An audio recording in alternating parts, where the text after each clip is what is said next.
हम अपनी जान के दुश्मन को अपनी जान कहते हैं। हम अपनी जान के दुश्मन को अपनी जान कहते हैं। मोहब्बत की इसी मिट्टी को हिंदुस्तान कहते हैं, हिंदुस्तान कहते हैं। जो दुनिया में सुनाई दे उसे कहते हैं खामोशी, जो आंखों में दिखाई दे उसे तूफान कहते हैं।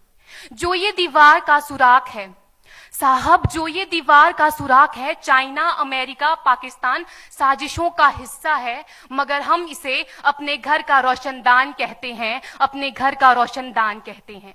परम सम्माननीय निर्णायक मंडल के सदस्यों, सभा में उपस्थित सभी गणमान्य व्यक्ति, मैं नेहा वर्मा देश प्रेम और राष्ट्र निर्माण के उपलक्ष्य पर अपने कुछ विचार आप सभी के साथ साझा करना चाहूंगी। आजादी का असली मतलब वही समझ सकता है जिसने कभी गुलामी की हो। हम सौभाग्यशाली हैं कि हमने स्वतंत्र भारत में जन्म लिया। यूं तो आजादी की लौ 1857 में ही जल चुकी थी, जो वर्षाल बनकर 1947 में हमारे देश को आजाद कराई।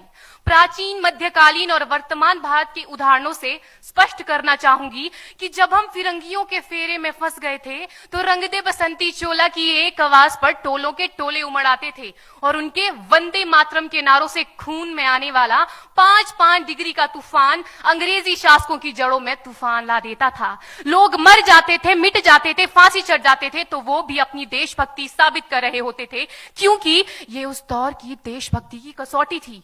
उसके बाद 62, 65 और 71 के युद्धों में अपना सुहाग गवा देने वाली औरत, जब घर के हालात ये हो जाया करते थे कि प्यार भी भरपूर गया, मांग का सिंदूर गया, नन्हे नौनिहालों की लंगोटियां चली गई, छोटी छोटी बेटियों की चोटियां चली गई, बाप की कमाई गई, भाई की पढ़ाई गई, ऐसा एक विस्फोट हुआ पता ही चला नहीं, पूरे जिस्म की ही कई बोटियां चली गई। और आपके लिए तो एक आदमी मरा है साहब, किंतु मेरे घर की तो रोटियां चली गई, मेरे घर की तो रोटियां चली गई वाले हालात पैदा हो जाने के बावजूद भी एक मां अपने बेटे को सरहद पर दुश्मनों की धज्जियां उड़ाने के लिए भेज देती थी और उसे पत्र लिखाकर ये भेजा करती थी कि अम्मा ने खत लिखा है बड़े ही चाव से, पुत्र मेरे ना घबरा जाना, 1 इंच भी पीछे ना हटना, चाहे इंच इंच कट जाना, चाहे इंच इंच कट जाना। इस तरह पूरा परिवार अपनी देशभक्ति साबित कर रहा होता था।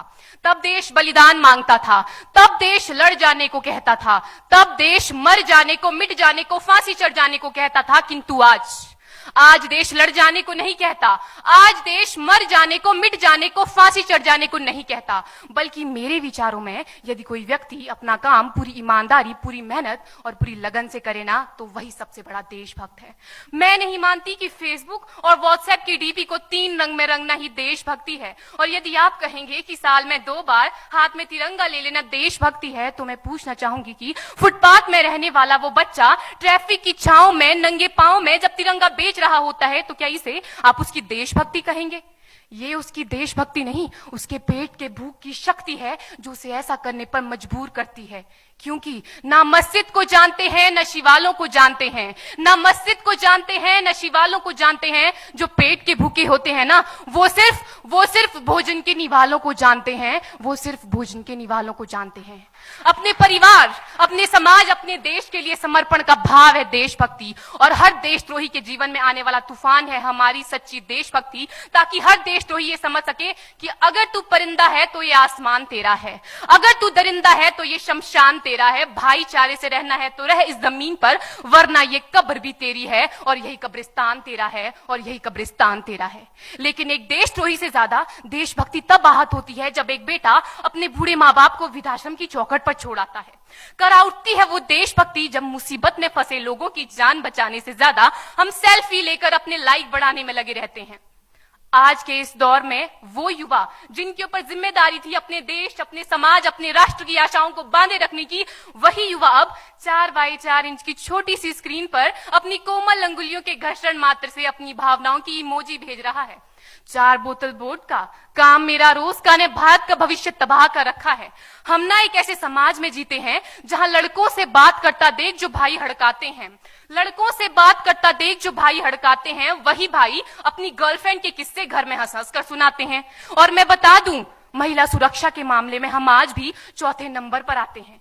हम ना एक ऐसे समाज में जीते हैं जहां पत्थर की मूरत को लगते हैं 56 भोग और भूखे नंगे तड़पते सो जाते हैं लोग, भूखे नंगे तड़पते सो जाते हैं लोग। मजदूर को मजदूर समझिए, मजबूर नहीं। गरीब को काम दीजिए, दान नहीं। और अगर दान देने के इच्छुक हैं तो जीते जी रक्तदान दीजिए और मरने के बाद अंग दान देकर किसी मरते हुए को जीवन दान दीजिए। यही सच्ची देशभक्ति और यही सच्चा राष्ट्र प्रेम है। ना सरकार मेरी है ना रब मेरा है, ना सरकार मेरी है ना रब मेरा है, और ना ही ये बड़ा सा नाम मेरा है। बस इतनी सी बात का गुरूर है मुझे कि मैं भारत की हूं और ये भारत मेरा है और ये भारत मेरा है। परंतु एक वैचारिक बीमारी हमारे समाज में मुझे नजर आती है। कहा जाता है हम दुनिया के सबसे बड़े लोकतंत्र हैं, जहां हिंदू पैदा होते हैं, मुस्लिम, सिख और ईसाई भी पैदा होते हैं, लेकिन बदकिस्मती है अब इंसान पैदा नहीं होते। और मेरे विचारों में ना हिंदू की जरूरत है ना मुसलमान की जरूरत है। राष्ट्र निर्माण के लिए केवल अच्छे इंसान की जरूरत है, केवल अच्छे इंसान की जरूरत है। जरा सोच कर देखिए, ये पेड़ पौधे और शाखाएं भी परेशान हो जाएं अगर परिंदे भी हिंदू और मुसलमान हो जाएं। एक शैक्षणिक बीमारी भी हमारे समाज में मुझे नजर आती है, और बड़े ही आश्चर्य की बात है जिस देश ने पूरी दुनिया को तक्षशिला और नालंदा देकर के विश्वविद्यालय शिक्षा की बुनियाद रखी, आज विश्व के 100 सर्वश्रेष्ठ विश्वविद्यालयों में हमारा एक भी विश्वविद्यालय खड़ा नहीं हो पाता। जहां एक और हमारे पास IIT, IIM और NIT जैसे शिक्षण संस्थान हैं, तो वहीं दूसरी ओर इस देश के गरीबों को बेरोजगारी की जमात में खड़ा करने के लिए उनके हाथ में सर्व शिक्षा अभियान का झुंझुना पकड़ा दिया जाता है। और मैं बता दूं, इस शैक्षणिक बीमारी का केवल एक कारण वो ये कि हमारे देश की शिक्षा नीति केवल 2 तरह के लोगों के लिए बनती है। पहले वो जो विद्वान हैं और दूसरे वो जो धनवान हैं। इसी तरह की कई गजब की बीमारियां हैं, और इन बीमारियों की जो जड़ है ना, वो हमारा अंधविश्वास। और मेरे विचारों में जब तक इस देश का युवा अपनी सफलता के लिए मंदिरों में जा जाकर नारियल फोड़ फोड़ कर भगवान को रिश्वत लगाता रहेगा, हमारे समाज का शिक्षित वर्ग ही बिल्ली के रास्ता काटने पर खड़े हो जाना, अपने धर्म अपनी जाति को ऊंचा मानकर दूसरों के धर्म की अवहेलना करता रहेगा, तब तक ना तो इस देश से अंधविश्वास खत्म होगा और ना ही हमारा राष्ट्र निर्माण संभव होगा। हमारी संस्कृति, हमारी सभ्यता को दुनिया ने शीश नवाया है, तो क्यों आस्था के नाम पर हमने अंधविश्वास फैलाया है?